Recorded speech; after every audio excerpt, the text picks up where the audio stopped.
과거에는 그랬어요. 세월이 유수 같다 그랬는데, 언제부턴가는 총알 같다 그랬는데, 요즘에는 빛 같다 그렇게 얘기를 합니다. 참 빨라요.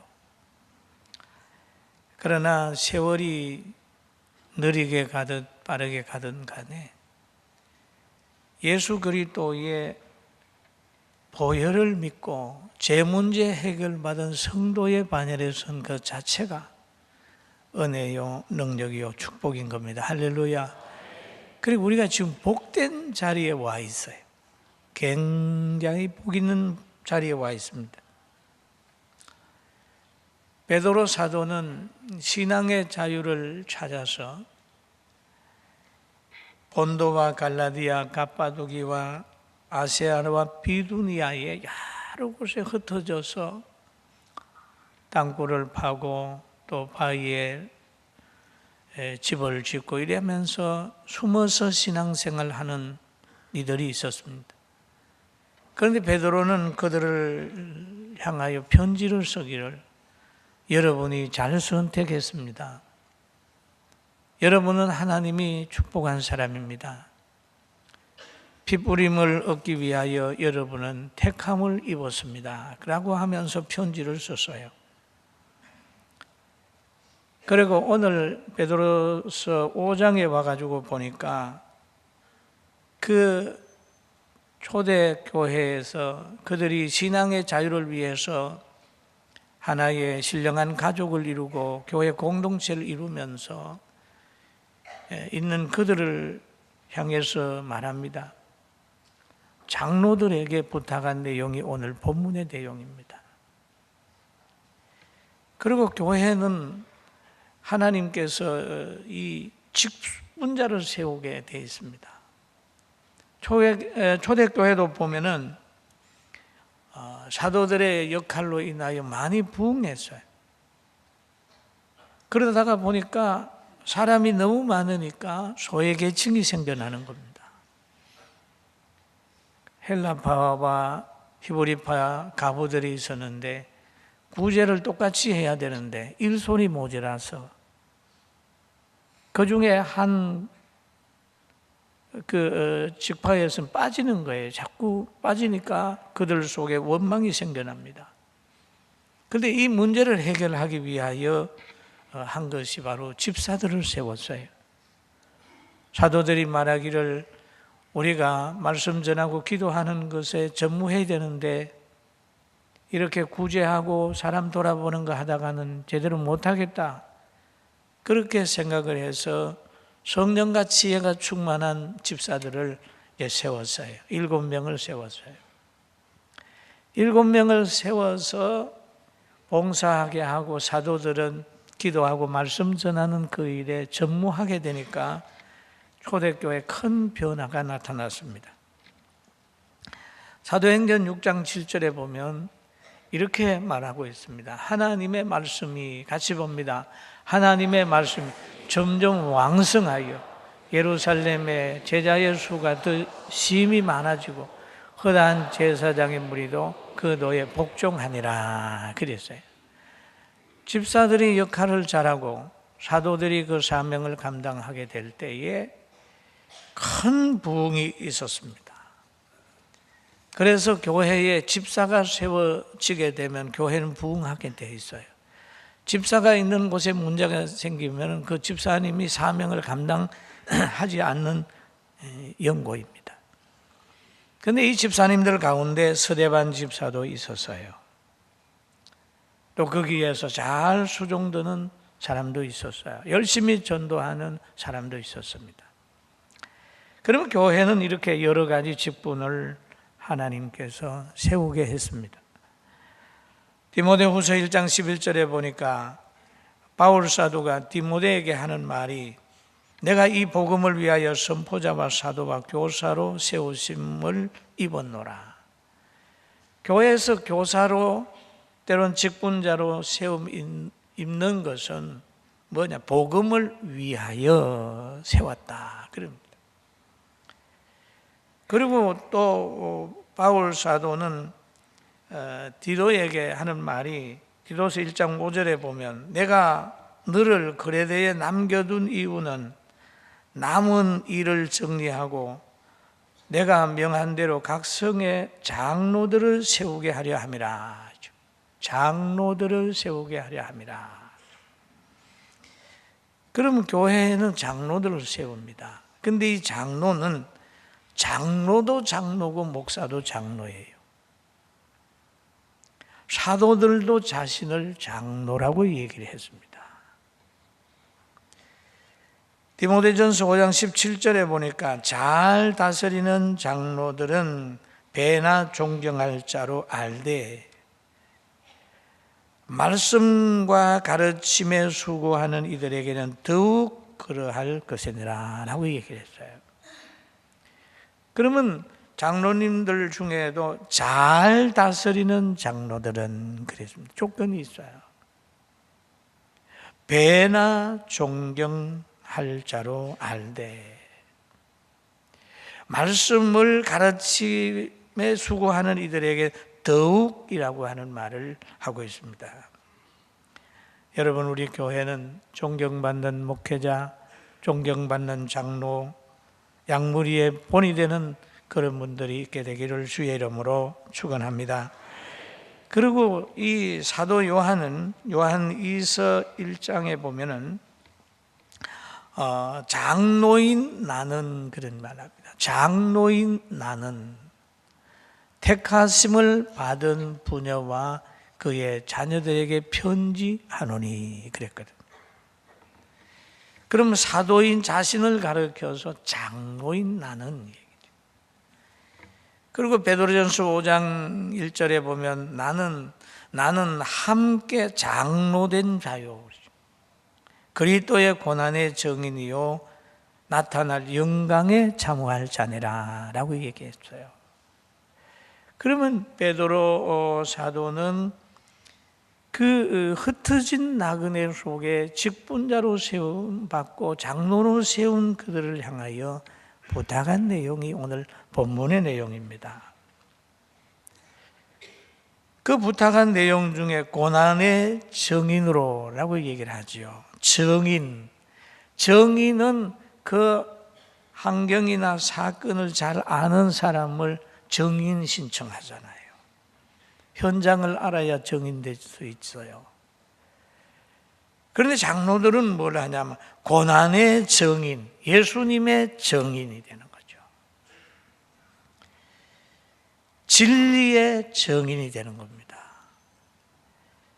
고린도전서 1장 18절에 보니까 십자가의 도가 멸망하는 자들에게는 미련한 것이요 구원을 받는 우리에게는 하나님의 무엇이라고요? 능력이라. 하나님의 능력의 정인이다. 고난과 구원을 이루게 하는 정인이다. 십자가를 지고 따라가는 것을 영광으로 생각하는, 또 영광이 나타난 것을 본 정인들, 바로 사도들은 십자가의 정인 아닙니까? 예수님의 십자가 지고 가고, 또 제자들을 보세요. 부활하신 주님을 만났잖아요. 그게 정인이 됐어요. 그리고 성경에 또 보면은 나는 그리스도 예수의 좋은 병사로 나와 함께 고난을 받아라. 나와 함께 고난을 받아라. 여러분, 고난과 헌신을 멀리하고 원치 않는 사람은 절대 교회에서 직분자가 되면 안 됩니다. 왜냐? 그리스도와 너무 멀리 있는 사람이 되어버리면 그리스도와 관계를 점점 끊어놔 버리는 거예요.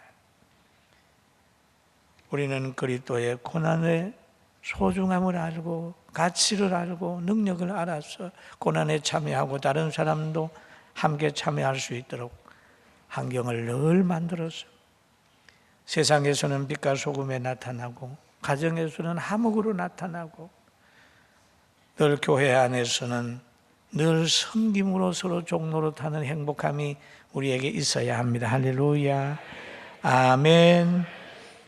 그리고 바울 사도는 믿음의 아들 디모데를 향하여 이렇게 얘기를 합니다. 너는 내가 우리 주를 정언함과 또는 주를 위하여 갇힌 자 된 나를 부끄러워하지 말고, 주를 위하여 갇힌 자 된 나를, 주를 위하여 복음을 전하다가 감옥에 갔는데 그거를 부끄러워하지 마라. 오직 하나님의 능력을 따라 복음과 함께 고난을 받아라. 복음과 함께 고난을 받아라. 여러분, 바르게 하려고 하면, 잘못하면 고난을 받습니다. 썩은 것을 썩었다고 하고 신 것을 씌었다고 함으로 인하여 신 것을 안 씌었다고, 안 썩었다고 하는 사람들로 인하여 많이 대적을 받을 때가 있습니다. 때로는 어느 총회는 막 밀가루를 뒤잡아 쓰고, 또 어떤 방송에는 막 데모하는 사람들이 찾아오고 뭐 이러잖아요. 왜? 썩은 것을 썩었다고 할 때 안 썩었다고 하는 사람들로부터 굉장한 대적을 받게 되어 있습니다. 하루살이하고 내일이 있는 벌레하고 둘이 얘기를 해보세요. 말이 안 통하는 거예요. 그러나 하루살이는 하루밖에 없으니까 그런 거고, 내일이 있는 것은 내일이 있기 때문에 내일 만나자 그러는 거예요. 여러분, 이런 진리를 꼭 깨닫게 되는 능력을, 또 지혜를 가지게 되길 주의 이름으로 축원합니다. 아멘. 그리고 고난을 받아야 사명을 감당할 수 있어요. 복음에는 언제든지 고난이 찾아오더라고요. 그래서 오늘 성경에도 보니까 오히려 너희가 그리스도의 고난에 참여하는 것을 즐거워하라. 즐거워하라. 이는 그의 영광을 나타내실 때에 너희로 즐거워하고 기뻐하게 하려 함이라 라는 말을 하지요. 고난에는 영광의 짝이 있습니다. 심어야 거둡니다. 죽어야 부활하지요. 하나님이라니 땅에 떨어져야 많은 열매를, 떨어져 썩어야 많은 열매를 맺는다고 하지요. 죽어야 받지요. 선을 행해야 하나님의 사랑을 받을 수 있어요. 그러면서 또 오늘 본문에 보니까 그럽니다. 장로들에게 베드로 사도는 말하기를 너희 중에 있는 하나님의 양무리를 지되 억지로 하지 마라. 하나님의 뜻을 따라 자원함으로 하라. 더러운 일을 위하여 하지 말고 기꺼이 하며, 양무리의 본이 되라. 성도들의 양무리잖아요. 그러면 목사나 장로나 간에 양무리의 본이 되어야 된다. 베드로 사도는 베드로전서 2장 9절에 예수 믿는 사람들을 이렇게 평가를 하고 있습니다. 우리 한번 같이 봅니다. 그러나 너희는 택하신 족속이요 왕같은 제사장들이요 거룩한 나라요 그의 소유된 백성이니 이는 너희를 어두운 데서 불러내어 그의 귀한 빛에 들어가게 하신 이의 아름다운 덕을 선포하게 하려 하심이라. 그랬죠. 너희는, 예수 믿는 너희는, 우리 모두가 택하신 족속이고 왕같은 제사장이다. 얼마나 귀해요. 그런데 호세아서 5장 1절에 보니까 이런 내용의 말씀이 있어요. 제사장들아 이를 들어라. 이스라엘 족속들아 깨달으라. 왕족들아 귀를 기울이라. 너희에게 심판이 있나니 너희가 미스바에 대하여 올무가 되며 다볼 위에 친 그물이 됨이라. 야, 하나님 앞에 기도하고 하나님 앞에 서야 되는 거기에 뭐가 되느냐 하면 올무가 된다. 여러분, 우리가 구원받은 우리가 잘못해서 하나님의 영광이 가리워지는, 택하신 백성이 잘못해서 그리스도의 그 아름다운 인격이라든지 그의 삶이, 그리스도의 모습이 점점 세상 사람들에게 이상하게 되어버린다. 이것을 읽을 때마다 야, 구원받은 사람이 오히려 올무가 된다. 구원받은 사람이 거물이 되어버린다. 여러분, 교회나 교계에 문제가 있는 것은 여러분 불신자 때문에 문제가 있는 게 아니고 잘못된 지도자들 때문에 문제가 있을 수 있어요. 저 때문에도 문제가 있을 수 있고 여러분 때문에 문제가 있을 수 있으니 이제는 이 말씀 기억하면서 하나님 앞에 바로 서갑시다. 할렐루야. 지도자와 성도가 미스바에서 올무가 되고 다볼 위에 친 거물이 된다. 성도가 성도답게 살지 못하게 되면 그 사람으로 인하여 하나님의 영광이 가리워져요. 그릇이 안 되는 사람이 직분자가 되고 돈 있다고 많이 배웠다고 기능이 있다고 해가지고 거기에 해버리게 되면 세상하고 다를 게 없습니다. 우리 찬양대 음대 안 나와도 괜찮아요. 믿음만 있으면 돼요. 믿음으로 드리. 하나님은 믿음으로 드리는 예배를 받으시고 믿음 있는 사람을 하나님이 높여놓습니다. 할렐루야. 그리고 여기에 말합니다. 맡은 자에게 주장하는 자세로 하지 말고 양무리의 본이 되라. 장로들아, 양무리의 본이 되라. 본이 되라. 주님을 보게 되면 앞서가라 라고 하는 것보다는 나를 따라오너라. 그렇죠? 따라오너라. 예배의 본이 되고 찬양의 본이 되고 가정생활의 본이 되고 기도의 본이 되고 소통의 본이 되는 거죠. 그리고 겸손하라라는 얘기를 하죠. 사랑하는 성도 여러분, 우리는 택하신 백성으로서의 그 모습을 가지고 열심히 삽시다. 할렐루야. 그리고 베드로전서 5장 4절에 보니까 그리하면 목자장이 나타나실 때에 시들지 아니하는 영광의 간을 얻으리라. 목자장이 나타날 때에 그렇습니다. 그리고 성도가 행하는 거, 우리가 행하는 거 목자장이 다 기억하고 있어요.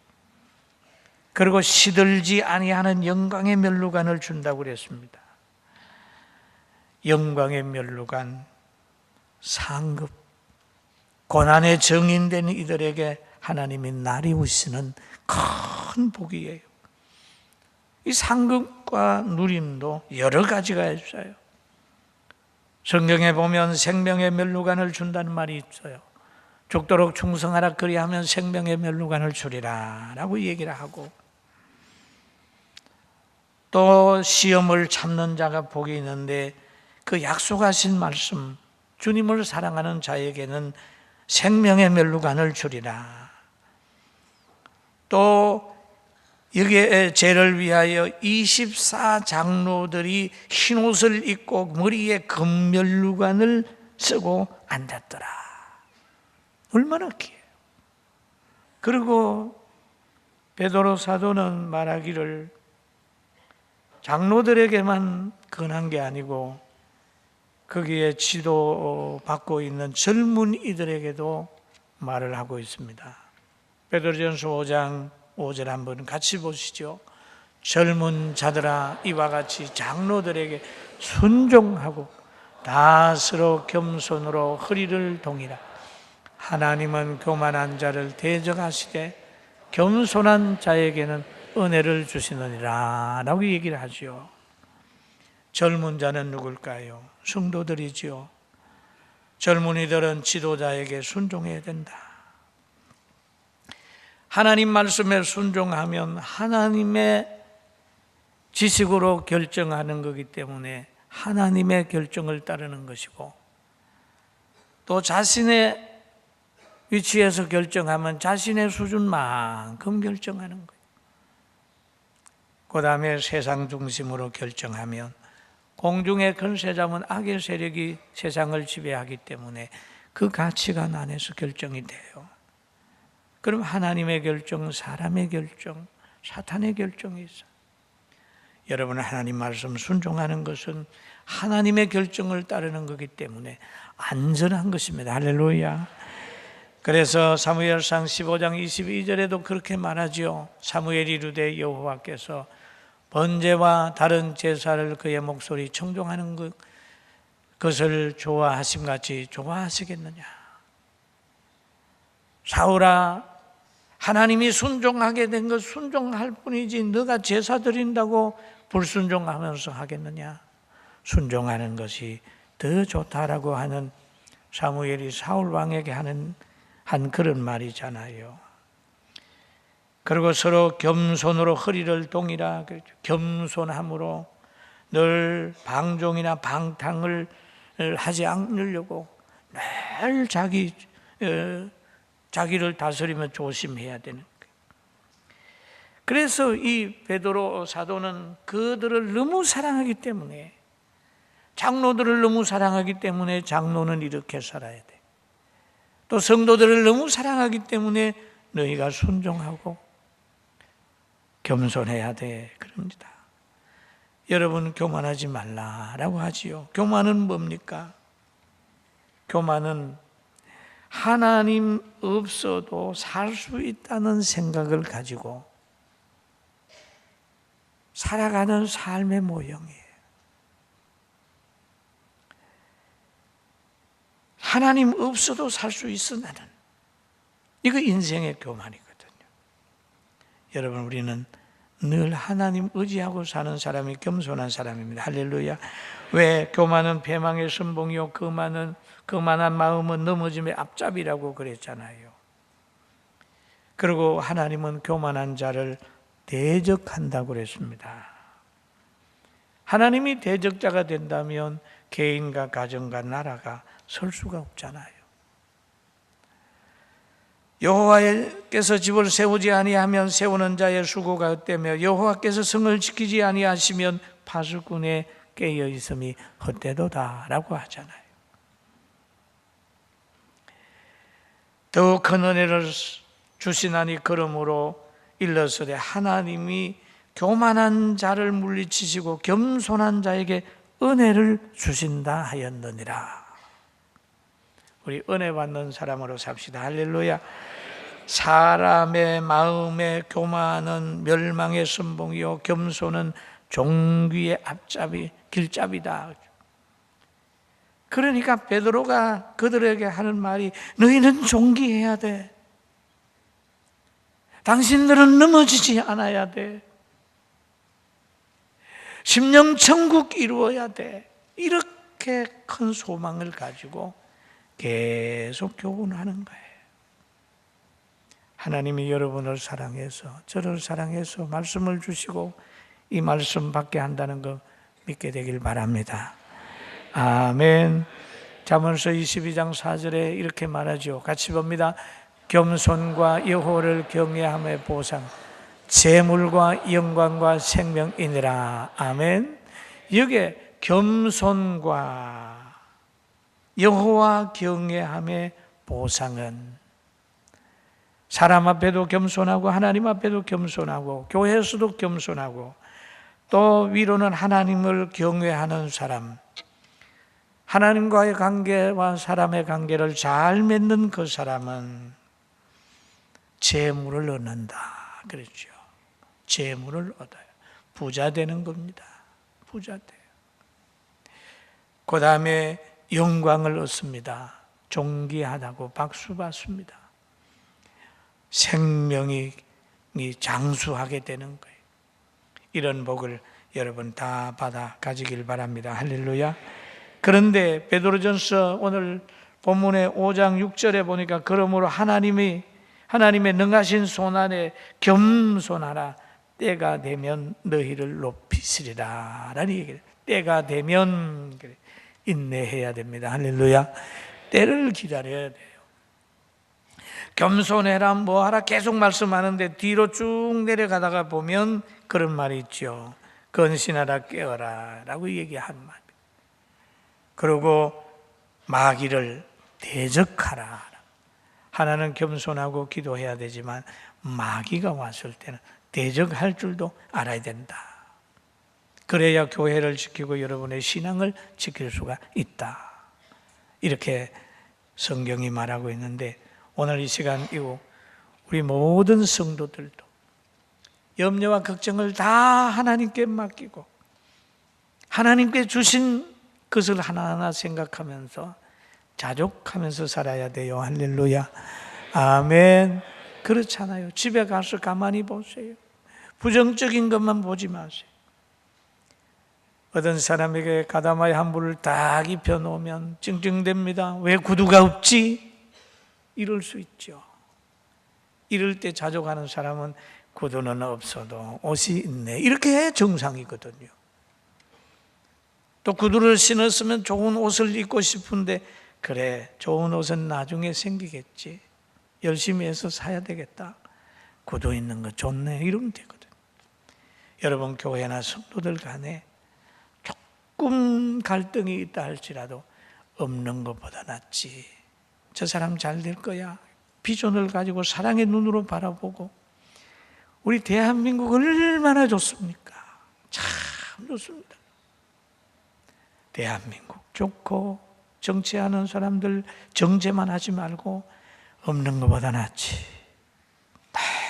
늘 기도하면서 모든 것을 긍정적으로 보면서 기도하고 믿음으로 승리하는 복된 삶이 있게 되기를 주의 이름으로 축원합니다.